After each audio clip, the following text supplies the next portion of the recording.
आप लोगों ने एक कहावत तो जरूर सुनी होगी कि कुत्ते की पूंछ को कितना भी सीधा कर दो वह कभी सीधी नहीं होती, टेढ़ी की टेढ़ी ही रह जाती है। और अब यह सिद्ध भी हो चुका है कि यह कहावत पाकिस्तान से ली गई है। वो पाकिस्तान जिसका मैप कुत्तों की तरह है। रिकॉर्ड है, जब जब भारत और पाकिस्तान के बीच टेंशन की बारी आई है तब तक पाकिस्तान विश्वासघात किया है। इतिहास उठाकर देख लीजिए, जब 1999 में कारगिल युद्ध हुआ तब तत्कालीन प्रधानमंत्री अटल बिहारी वाजपेयी ने दिल्ली लाहौर बस सेवा की शुरुआत करते हुए पाकिस्तान का दौरा किया था और तत्कालीन पाकिस्तानी प्रधानमंत्री नवाज शरीफ के साथ साझा घोषणा पत्र पर हस्ताक्षर किए थे। लेकिन कुछ ही महीनों बाद कारगिल की पहाड़ियों में पाकिस्तान द्वारा की गई घुसपैठ ने पूर्ण युद्ध का रूप ले लिया। 3 मई 1999 को शुरू हुए कारगिल युद्ध में भारतीय सेना ने ऑपरेशन विजय के तहत न सिर्फ पाकिस्तानी घुसपैठियों को भारत से बाहर खदेड़ा बल्कि पाकिस्तानियों को घुटने पर ला दिया। और वहीं 2001 में संसद हमला के पहले पाकिस्तान के तत्काल राष्ट्रपति परवेज मुशर्रफ भारत आए और आगरा में शांति वार्ता हुई और दोनों पक्षों में सकारात्मक संदेश दिए। लेकिन 6 महीने बाद भारतीय संसद पर पाकिस्तान आयोजित आतंकियों ने हमला कर दिया जिसमें 8 लोगों की जान गई थी। और अब 2025 में एक बार फिर से पाकिस्तान ने विश्वासघात करके दिखा दिया है। और अब साफ साफ दिख रहा है कि आसिर मुनीर अपनी इज्जत बचाने के लिए या फुल वार की तरफ ढकेल सकते हैं। पाकिस्तान पर कभी भी 1% का ट्रस्ट नहीं किया जा सकता। पाकिस्तान के पीएम शहबाज शरीफ कल शाम को रोते हुए अपने बाप डोनाल्ड ट्रंप के पास गए और कहा आप ही भारत से बचा सकते हैं। तो डोनाल्ड ट्रंप ने भारत और पाकिस्तान के बीच सीज फायर कराया, यानी कि दोनों देश के बीच चल रहे युद्ध पर रोक लगाया और दोनों देशों के बीच सहमत भी हो गई थी। पर फिर भी उसके 3 घंटे बाद पाकिस्तान की तरफ से जम्मू कश्मीर पर ड्रोन दागे गए और उसके जवाब में भारत के एयर डिफेंस ने उन ड्रोनों को हवा में ही उड़ा दिया। डोनाल्ड ट्रंप ने ट्वीट करके कहा था कि हमने सीज फायर करा दिया है, दोनों देश के बीच वार को रुकवा दिया है। पर पाकिस्तान ने सीज फायर को तोड़कर डोनाल्ड ट्रंप की पूरी दुनिया में बेइज्जती करा दी है। और अब डोनाल्ड ट्रंप पर एक के बाद एक मीम्स बन रहे हैं। और जब डोनाल्ड ट्रंप ने सीज फायर का ट्वीट किया तो उसके बाद शहबाज शरीफ ने भी ट्वीट किया,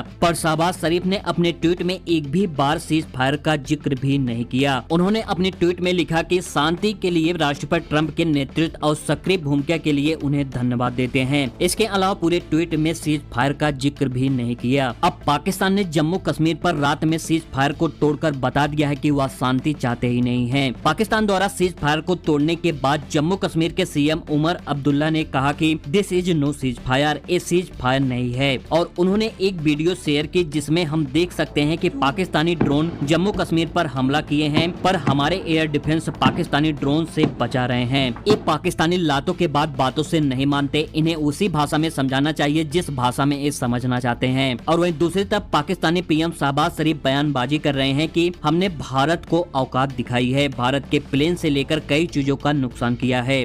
पर पाकिस्तान द्वारा किए गए सभी दावों को कर्नल सूफिया कुरैशी ने झूठ करार दिया है। कर्नल सूफिया कुरैशी ने कहा कि पाकिस्तानी दावा कर रहे हैं कि JF-70 से हमने हिंदुस्तान के S-400 और ब्रह्मोस्त्र मिसाइल बेस को नुकसान पहुंचाया है, पर सूफिया ने इस दावा को झूठ करार दिया है। उन्होंने कहा कि S-400 और ब्रह्मोस्त्र मिसाइल का कुछ भी नुकसान नहीं हुआ है। और दूसरा झूठ पाकिस्तान द्वारा कहा गया है कि हमारी एयरफील्ड सिरसा, जम्मू, पठानकोट, बठिंडा, नलिया और भुज में एयरबेस पर हमला किया है, पर ये भी बिल्कुल गलत है। और पाकिस्तान के तीसरे झूठ को धाराशाही करते हुए कर्नल सूफिया ने बताया कि हमारे चंडीगढ़ और ब्यास स्थित हथियार खाने पर हमला किया गया, यह बात भी गलत है। ये सारे झूठ एक के बाद एक पाकिस्तान की तरफ से बोले जा रहे हैं, पर हमारे कर्नल्स हर एक अपडेट्स की सभी जानकारी दे रहे हैं। और वहीं विदेश मंत्रालय ने बयान में कहा है कि पाकिस्तान के सीज फायर उल्लंघन के लिए सेना को पूरी छूट दी गई है। और वहीं भारत सरकार ने भी स्पष्ट किया है कि पाकिस्तान प्रायोजित किसी भी आतंकी हमले को सीधे युद्ध की कार्रवाई माना जाएगा और उसी स्तर की प्रतिक्रिया दी जाएगी। यह नीति इस आधार पर तय की गई है कि पाकिस्तान बार बार आतंकवाद को एक रणनीतिक उपकरण की तरह इस्तेमाल करता रहा है, जिससे भारत की नागरिक सुरक्षा पर खतरा मंडराता रहता है। भारत ने सीज फायर अपनी शर्तों पर किया है। इसके तहत सिंधु जल संधि पर रोक लगी रहेगी। जी हाँ, सिंधु जल के बारे में बताएं तो भारत के पास एक पावर है कि सिंधु नदी का पानी भारत जब चाहे छोड़ सकता है और जब चाहे बंद कर सकता है। इस पर पूरा भारत अपने मर्जी से कदम उठा रहा है। अभी एक वीडियो आई है कि सिंधु नदी का पानी भारत ने छोड़ दिया है। आप लोग देख सकते हैं कि सभी डैम खुले हुए हैं। हिंदुस्तान के द्वारा एक बैग पानी खोलने से भी पाकिस्तान को भारी नुकसान का सामना करना पड़ रहा है। सीज फायर का उल्लंघन करके पाकिस्तान ने बड़ी गलती कर दी है। भारत अब करारा जवाब देगा। तो यार आप लोगों को क्या लगता है कि पाकिस्तान सीज फायर तोड़कर कितने बड़ी गलती कर दी है? कमेंट सेक्शन में जरूर बताएं। और वीडियो पसंद आई है तो वीडियो को लाइक और चैनल को सब्सक्राइब जरूर करें। मिलते हैं किसी नेक्स्ट वीडियो में।